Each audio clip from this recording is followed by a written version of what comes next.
Good morning, everyone. What a beautiful, sunshiny moment to start our service. Welcome to the First Unitarian Church of Providence, where we love beyond belief. This is the sparkling morning we have been given, the day we have to unfold. Let us make the most of it, starting right now together.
This is our time for greeting, our opportunity to make sure no one goes unwelcomed, ungreeted in this space, to make sure that whether people are sitting right next to you or all the way across the room, everyone knows how glad we are to be together, how glad we are to share this space. So let's take a couple minutes to say hello and warmly greet everyone.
And before we regather for our chalice lighting, can we just turn around, wave over there at, look, we're getting waved back. And everybody at home, good morning. Good morning, and thank you for being with us from your homes. Thank you for being with us in every way that we can. Can we join in the words for our chalice lighting that are printed in the order of service? This light burns also in our hearts, and it lights the way toward harmony, justice, and hope for all. Our invocation this morning is drawn from the Reverend Dr. Martin Luther King Jr. and Prince. Reverend Dr. King said, "There can be no justice without peace, and there can be no peace without justice." And Prince, in the lyrics for his song Baltimore, wrote, "Does anybody hear us pray for Michael Brown or Freddie Gray? Peace is more than the absence of war." Can we join in the words for our covenant? Of course, everybody is always welcome to speak these words together, and there's no requirement that anyone do so, but you don't have to be a member to join in these words. If you are a friend, if you are visiting, feel free. We, the members of the First Unitarian Church of Providence, with respect for the worth and dignity of each person, with wonder at the light we know by many names, and with gratitude for our deep connection to each other and to the larger web of existence, covenant to walk together in our search for truth, seeking the paths of wisdom, compassion, and justice.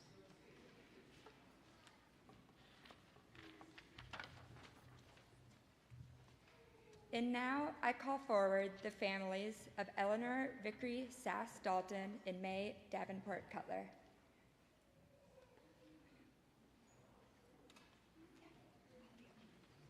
Come on up, you can stand right in front.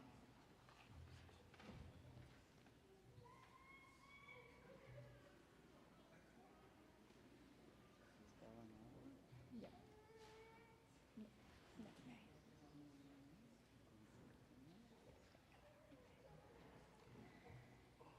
From the beginning of time, parents have brought their children to houses of worship for dedication. In the presence of a community of family and friends, children have been given names and parents have declared their responsibilities for the spiritual nurture of these young beings. Parents, Samantha Dalton and Aidan Dalton, Emily Cutler and Ryan Cutler. Some of us are here as your friends and family, and some of us are here as members of your church community. All of us rejoice with you in the gift of these children, entrusted to your loving care. We are glad that, moved by the sense of the blessings and responsibilities of parenthood, you have brought your children to this congregation to seek for them the freedom of a liberal faith. We celebrate your desire to nourish them in the love of truth and the vision of peace, justice, and world community. Everyone is an individual, a unique and separate person with a dignity and purpose of their own. By presenting your children to this congregation, you honor our Unitarian Universalist commitment to a shared responsibility for the care and development of all children. In September, we consecrated the water that we gathered in our water communion to the service of blessing those we love and dedicating our young people here in this faith community. We keep some of it and add it every year to this little vial. So this has water from, well, at least the last 8 years when I've been here with you. So recharging that consecration, I add some of that water now to this baptismal font, to the countless names and souls that have been added to the stream of life that animates and hallows this church.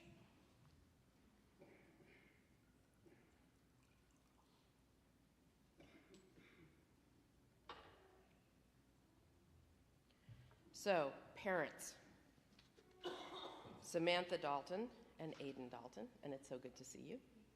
I did their wedding. It is also good to see you, Emily Cutler and Ryan Cutler. Parents, your charge is first and greatest.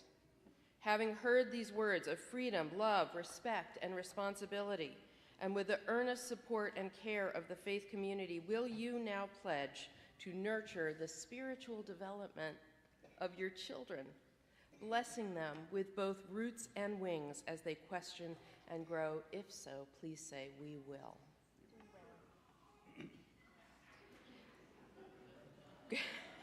I know, right?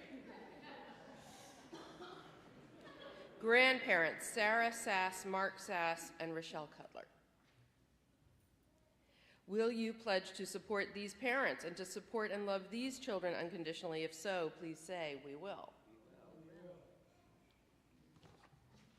And to you, members of and friends of this congregation, youth and children of this congregation, the First Unitarian Church of Providence, at this moment and for years to come, these children before us, before you, will be a part of our community of faith, commitment, and love.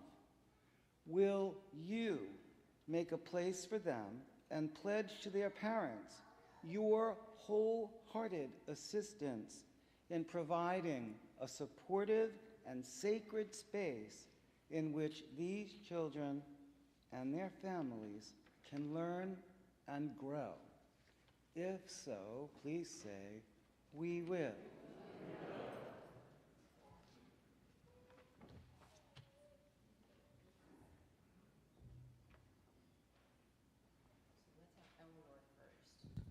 Move this over so I can speak into it while we're doing this.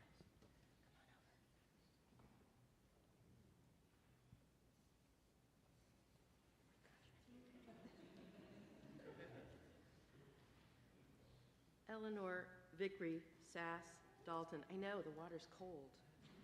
On behalf of this community, I dedicate you to living your life with honor and courage, and I consecrate you to the beauty of living, to the mystery and miracle of love, and to the service of truth, justice, and peace. May you be supported and blessed by the spirit of life and love now and always.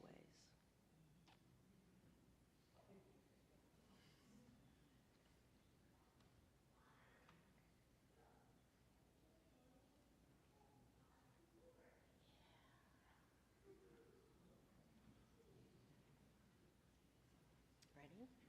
Come forward with May.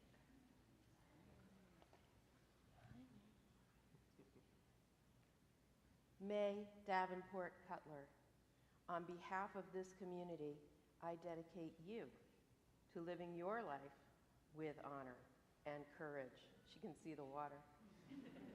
And I consecrate you to the beauty of living, to the mystery and miracle of love, and to the service.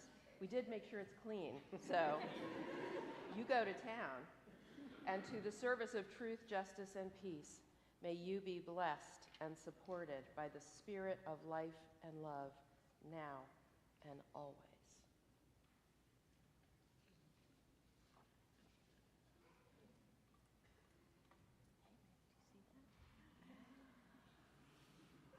That's your rose. Okay. Did we cleanse the rose? Congregation, friends, and family, the newest members of our community of faith, hope, and love, can you lift them up? Eleanor, Vickery, Sass, Dalton, and May Davenport Cutler.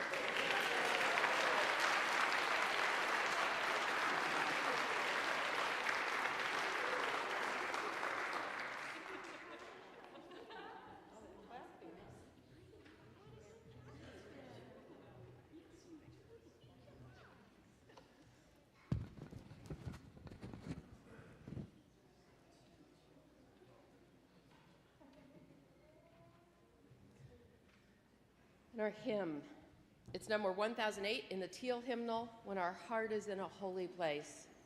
Again, 1008. Can we rise in body or spirit?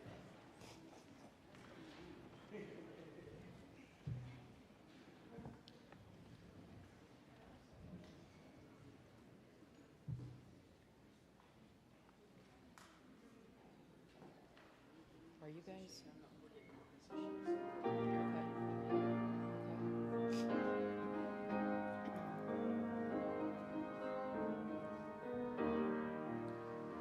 When our heart is in a holy place, when our heart is in a holy place, we are blessed with love and amazing grace. When our heart is in a holy place, when we trust the wisdom in each of us, every color, every creed and kind, and we see our faces in each other's eyes, then our heart is in a holy place. When our heart is in a holy place, when our heart is in a holy place, we are blessed with love and amazing grace. When our heart is in a holy place, when we tell stories from deep inside and look beauty with a loving heart, and we hear our voices in each other's words, then our heart is in a holy place. When our heart is in a holy place, when our heart is in a holy place, we are blessed with love and amazing grace. When our heart is in a holy place, when we share the silence of sacred space and the God of our heart stirs within, and we feel the power of each other's faith. Holy place, heart is in a holy place. When our heart is in a holy place, we are blessed with love and amazing grace. When our heart is in a holy place, when our heart is in a holy place.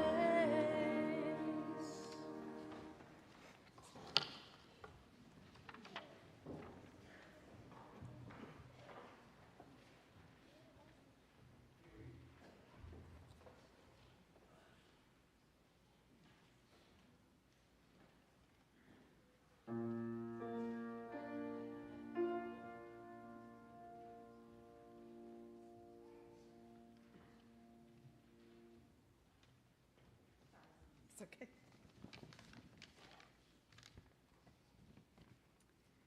Today's reading from The Low Road by Marge Piercy, contemporary American feminist, activist, and poet. What can they do to you? Whatever they want. They can set you up. They can bust you. They can break your fingers. They can burn your brain with electricity, lure you with drugs till you can't walk, can't remember. They can take your child, wall up your lover. They can do anything you can't stop them from doing. How can you stop them? Alone you can fight. You can refuse. You can take what revenge you can, but they roll over you. But two people fighting back to back can cut through a mob. A snake dancing file can break a cordon. An army can meet an army. Two people can keep each other sane, can give support, conviction, love, massage, hope, sex. Three people are a delegation, a committee, a wedge. With four, you can play bridge and start an organization. With six, you can rent a whole house and eat pie for dinner with no seconds and hold a fundraising party. A dozen can make a demonstration. 100 fill a hall. 1,000 have solidarity and your own newsletter. 10,000 power and your own paper. 100,000 your own media. 10 million your own country. It goes one at a time. It starts when you care to act. It starts when you do it again after they said no. It starts when you say we and know who you mean.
That was just lovely.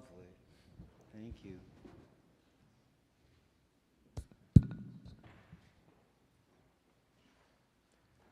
We're going to share the joys and sorrows that we carry on our hearts into this beloved community. We'll begin, and you also wrote this in the book, a candle of sympathy and sorrow for the passing of Mel Shelley, who died yesterday. His wife, Shirley DiMatteo, would appreciate prayers and calls and, of course, your support. Memorial plans will be announced at a later time. A candle of compassion and support for Lucille, for Lou Riccatelli, as her friend Thelma undergoes treatment in hospice. From Ellen Cormier, she wants you to know that Albin Moser is to blame for all these traffic detours today. He's running in the 5K. There you go. From Reverend Liz, prayers and good thoughts welcome for Reverend Liz's dad, who is in the hospital with complications following gallstone removal.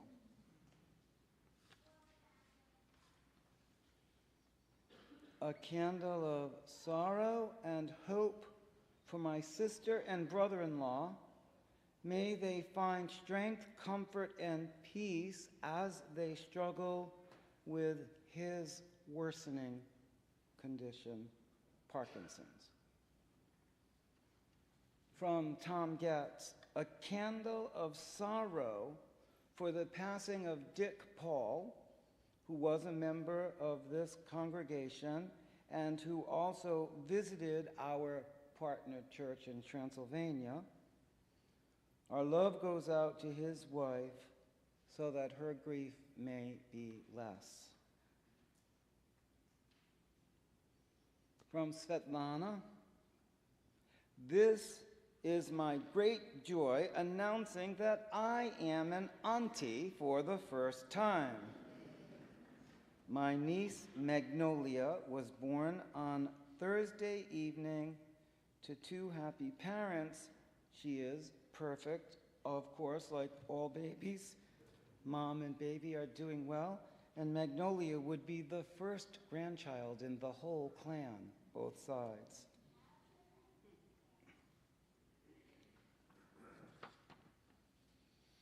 It is our tradition to toll our bell for those affected by mass shootings. In Butte County this week, a county in California, 2 young children were seriously injured. The 58-year-old man was later found deceased by a self-inflicted gunshot. In solidarity with all these who suffer in these senseless acts, we will toll our bell now.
Let's gather our hearts and minds for prayer, meditation, and reflection.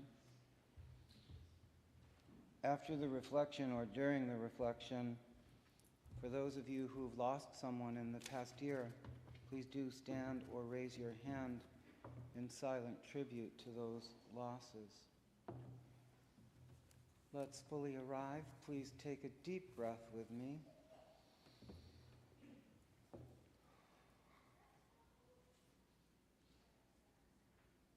One more.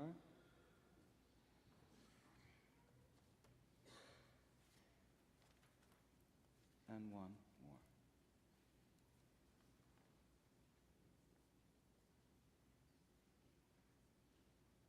Spirit of life, we have gathered in gratitude for our many blessings, for being in community, for the tender mercies of our lives.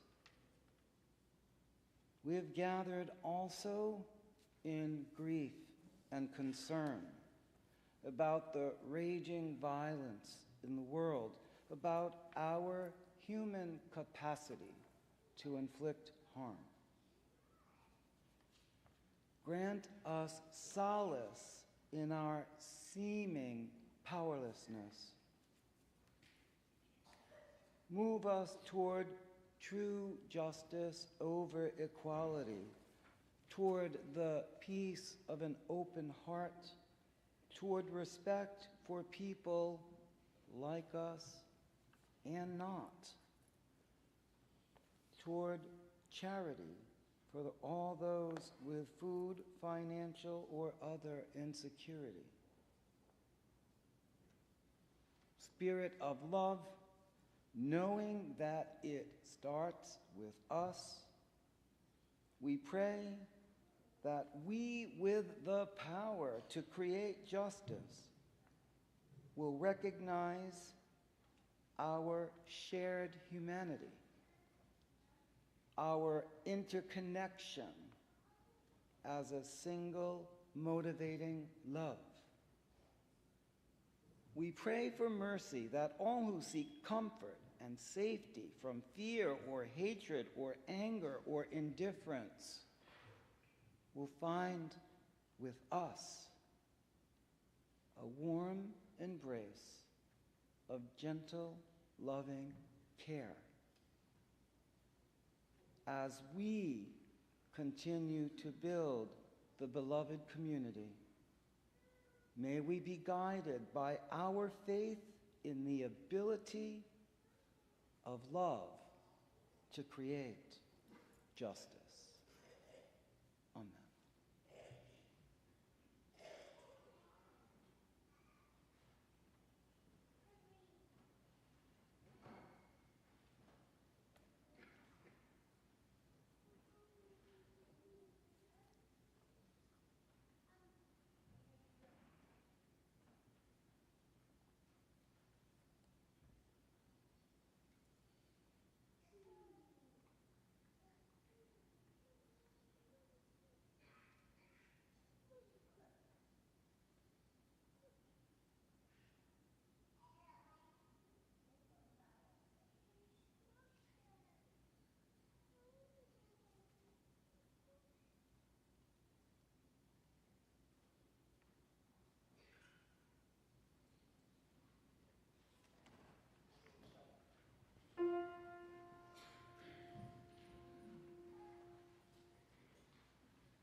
Our ministry theme this month is peace. And this morning we dedicated 2 beautiful and precious new lives and welcomed them among us with joy and hope and commitment to them and their families, their nurture.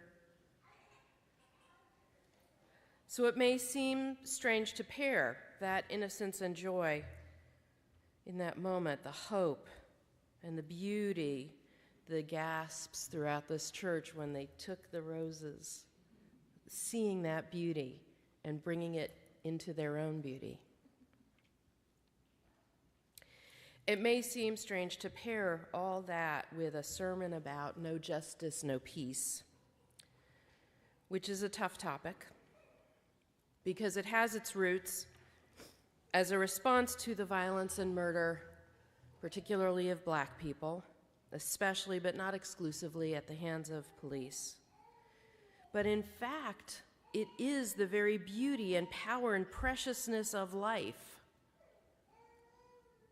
of all life, that is at the heart of no justice, no peace. It is the hope and love which all human lives deserve and require if we are to thrive. That is so imperative, and which is why there cannot be peace if there is not justice.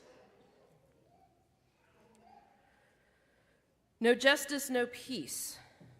I'm assuming most of us have heard that sometime before. It is a phrase that rose into common use in the United States in the 1980s and 90s, especially in response to many deaths of Black people at the hands of police. It expanded outward beyond that, but it started with the police many decades ago. We heard it across our nation, including here in Rhode Island just a few years ago at the Black Lives Matter marches in response to a slew of Black deaths, including the passing of Trayvon Martin and Michael Brown and Eric Garner.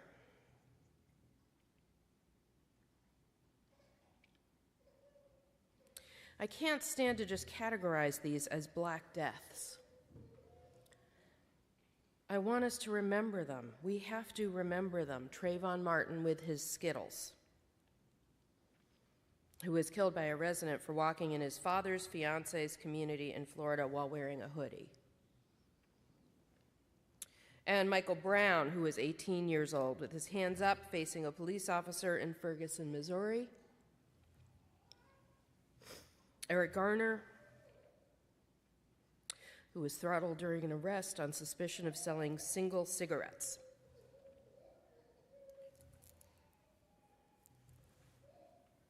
Hard to say that sentence. I looked all this up in preparation for the service, and I thought he was selling something on the street. I can't remember what it was. Single cigarettes, for which he was arrested and then throttled,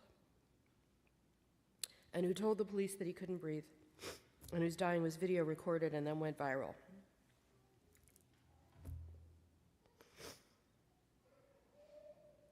We need to never just vaguely recognize their names.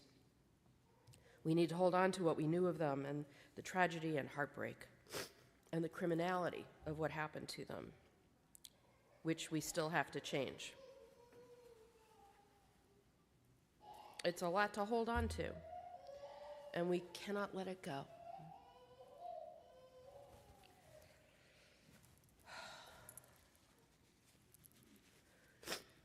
When I was thinking about what to preach about this month with our topic of peace, and we've lined up a whole series, which is very different from one Sunday to the next, but I thought, boy, it's been a hard fall, and we're coming into the holidays, and it would be nice to embrace the joy, and I look forward to getting there. But I can't think of how to talk about peace without talking about no justice, no peace. So I thought I better start there. When no justice, no peace first became a chant and a mainstay of demonstrations, it was in 1986.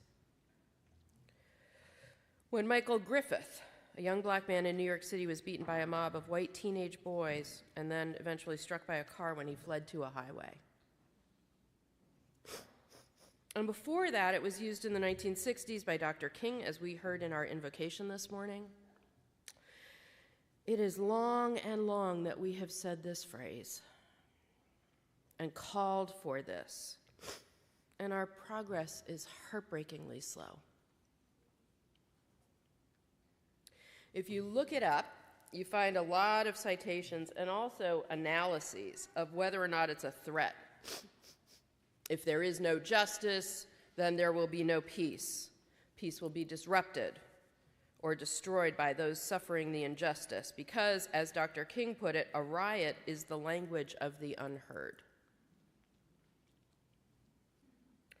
So there's a question of whether this phrase is one threatening riot and disruption, or whether it's a prophetic declaration drawing our attention to what is already true, reminding that without justice, no one can relax into peace, because the heartbreak and pain we feel about these violations won't give us true rest, peace, until they end.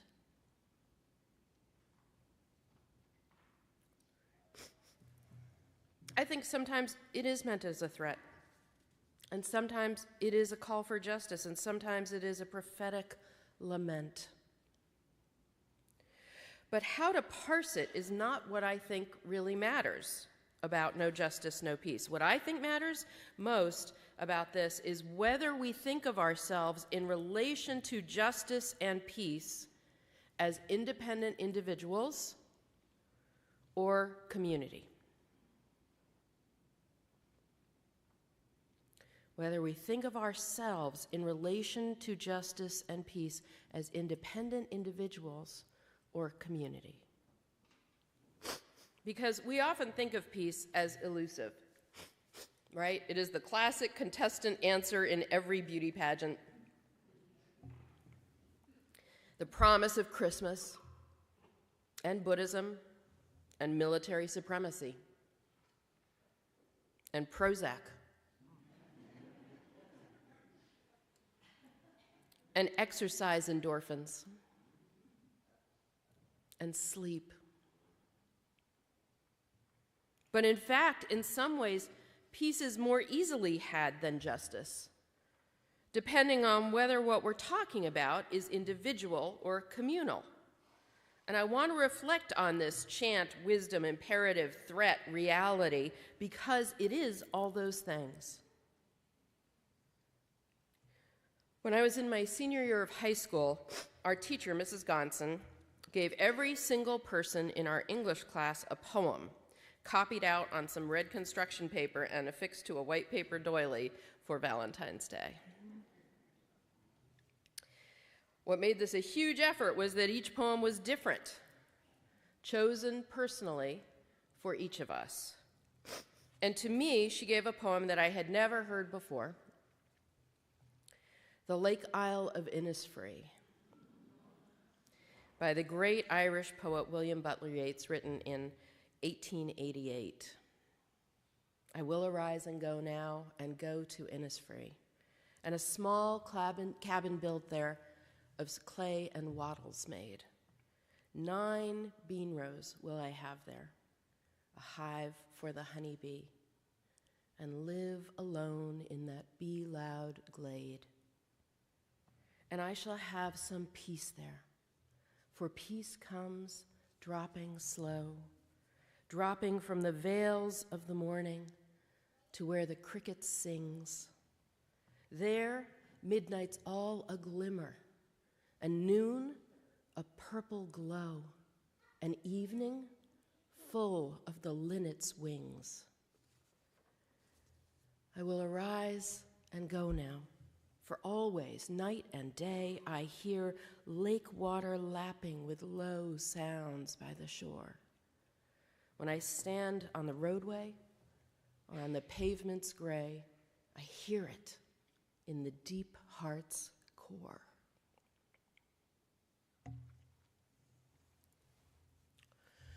I couldn't think how she'd known to give this to me. It was so perfect. It was only later I thought she had this requirement that we keep a journal all year. And she did read them every week, though she told us if there was something we really didn't want her to read, we had to write it at the top. Mrs. Gonson, do not read the next 3 pages. And she promised she would not. But it was just how I felt. And also something I had never even articulated to myself. A yearning that I did not know, and certainly had not written about to Mrs. Gonson. But she had figured me out, and she gave me the Lake Isle of Innisfree, and I have treasured it ever since. And among other things, it's a good example of what I'm talking about, the individual capacity for peace that comes with withdrawing from what denies us peace. Finding a place we are safe or fulfilled, whether it is a geographic place or an emotional place, one of ease, or sometimes just one of numbness, where we can just rest, breathe, be. But justice does not work this way. Justice is implicitly shared, community-based, communal, because injustice is inherently shared, community-based. It can't be a wholly self-contained individual experience. Injustice is about someone treating someone else unfairly. So there's always more than just one person involved. At least that's the only way we can think about it, perceive it. Even if we're being unfair to ourselves, too hard on ourselves, persecuting ourselves, unjust to ourselves, we don't know it. We can't tell until someone else points it out to us. So peace is, in a strange way, sometimes easier to access than justice. We can conjure it in our bean rows, in the backyard, or in our home, or in our bed, or in the sweet oblivion of a good book, or a piece of music, or a good gummy.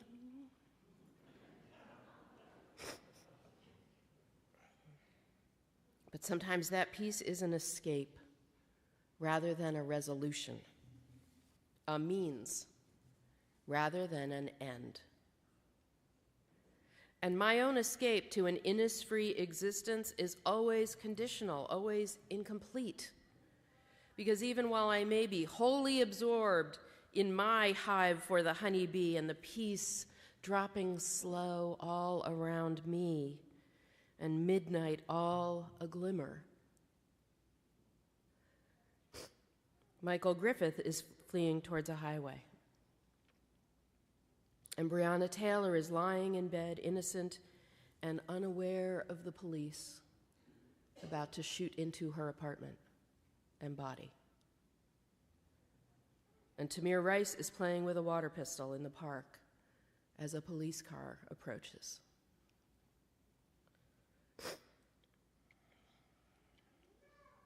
And David Smith is ministering with music and love for the soul like no one I have ever known. And Howard Jenkins is inspiring me with his devotion and sharing, he and Teresa are sharing their beautiful grandchildren with our church. And so many people in our church, people of color, are deeply woven into the membership of this church and our church school. Beautiful souls of adults and children. And I think of all these, of all those who are vulnerable, and trust this church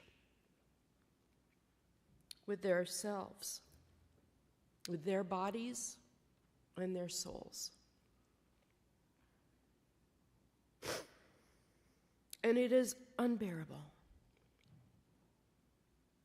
unbearable to think not just of what has happened before, of all that has happened before, but what could happen. What could happen? And so if there is no justice, then there can be no peace for me.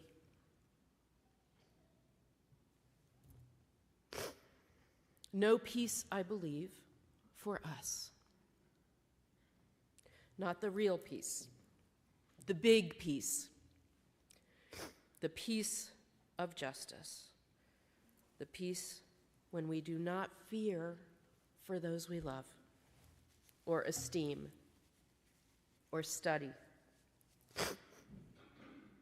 The peace when we do not fear for Gaza, or Armenia, or Sudan, or women in Afghanistan, or trans people, as the calendar ticks to the end of this administration. All the LGBTQ community, the immigrants and refugees.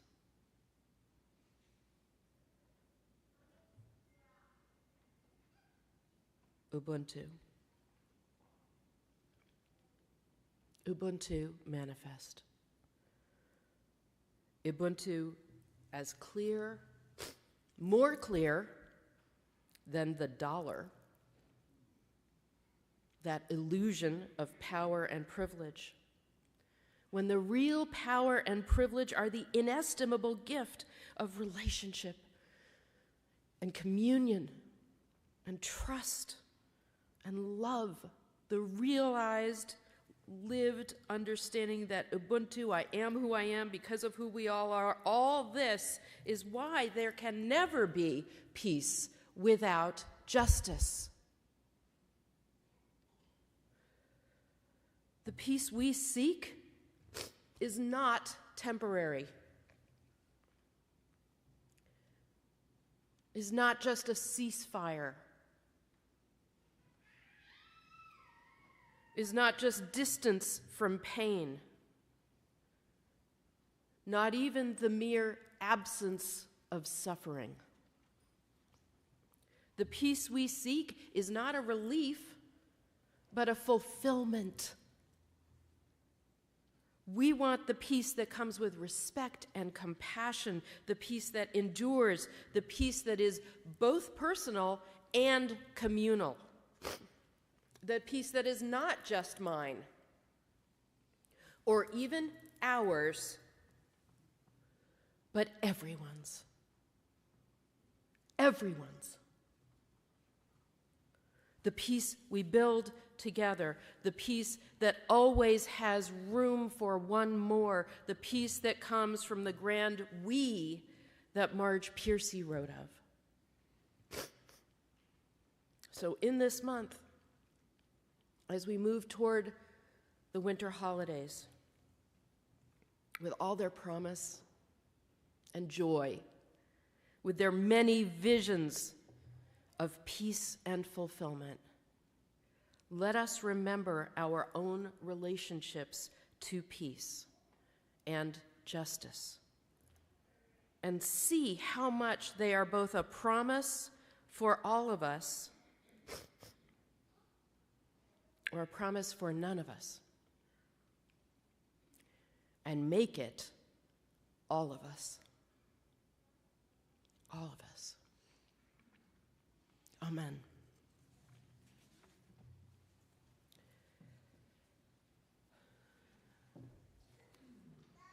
Oh, I don't have my order of service. What is our hymn number? Ubuntu. Ubuntu, hymn 140. Can we rise in body or spirit and sing out as we are able?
our offering will now be received for the many facets of life and work in this beloved community. Thank you so much for all that you give and all that you do and all that you are.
Amen.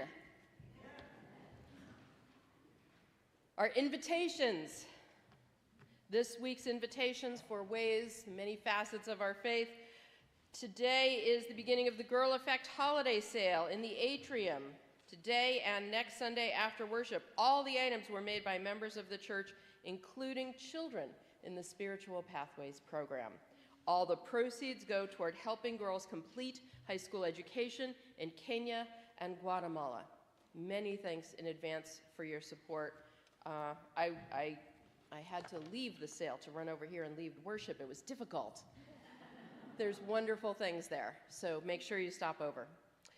All items also on exhibit in the atrium this month, all the art are items for sale. These are smaller items priced at very reasonable levels for Christmas gifts. You may notice that many of them are already sold.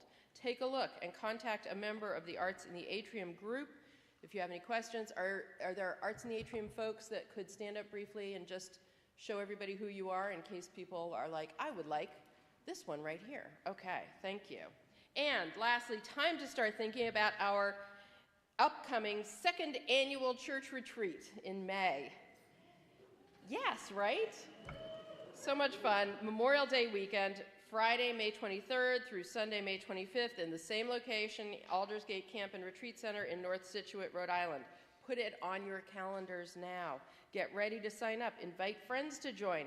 Think about what you would like to do, what you'd like to help lead, what you'd like to pack, what you'd like to play, sing, try, share. It is going to be wonderful again. Sign-ups will be starting in the new year. Last year, we leaned very heavily on our interim director of education, Mandy Neff, and our membership coordinator, Jen Nardone, to make it all happen and show us all how it's done. But this is something that lay people can absolutely organize with, of course, plenty of support and guidance as needed this year from our membership coordinator, Jen, and Jenny, our new director of religious education. If you loved it, if you want to keep it great or make it even better, get involved. If you would like to help make it happen, see Jen Nardone. Jen, can you wave wherever you are? I saw her up there before. She ran away. Jen Nardone, membership coordinator. She will be in the Newcomers Cafe after church. Our benediction this morning is drawn from this week's roadside pulpit in front of the Baptist Church, just a couple of blocks from here. Pray for peace, and then work for peace. That's how prayer works.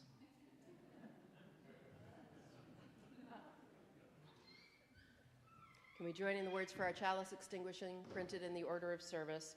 We carry the flame of peace and love and hope until we meet again.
Page 6 of your closing songs booklet has Vine and Fig Tree in it, which is a traditional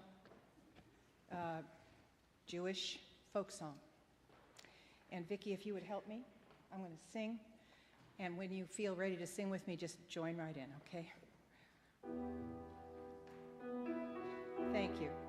And everyone neath their vine and fig tree shall live in peace and unafraid. Again, and everyone neath their vine and fig tree shall live in peace and unafraid. And in their plowshares turn their swords, nations shall learn war no more. And into plowshares turn their swords, nations shall learn war no more. And everyone neath their vine and fig tree shall live in peace and honor. And one more time, and everyone neath their vine and fig tree shall live in peace and honor.